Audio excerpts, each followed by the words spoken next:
I always use a story that's by David Foster Wallace. Now, I'm not sure if he was a particularly good feminist, but it's an interesting story anyway.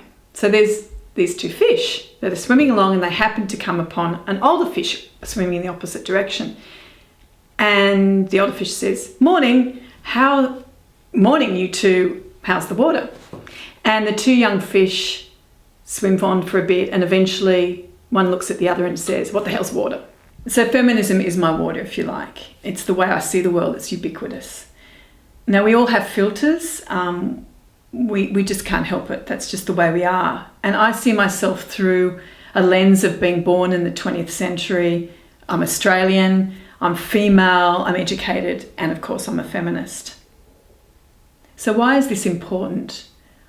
Well, I think we're living in a time where we're shrinking. You know, we've got dementia. We're in a century that's been called the turbulent teens. Now, I'd like to take that one step further and suggest that it's more about being an adolescent spotty boy decade. That's more likely where we are at the moment. With all the division of wealth, more fear emerges. And as humans, we look for safety. That's a natural thing.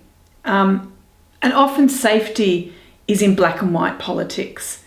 And this is where we see the rise of wedge politics, which tends to polarise people. Conservative governments do this really well.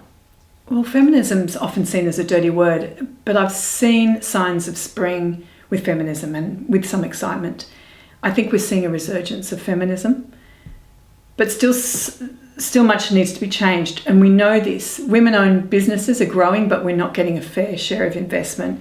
Women still don't get equal pay. There's still violence against women. There's still few women on boards. 5% of leadership jobs in tech are held by women. That means 95% of leadership roles in tech are held by super cheesy nerds.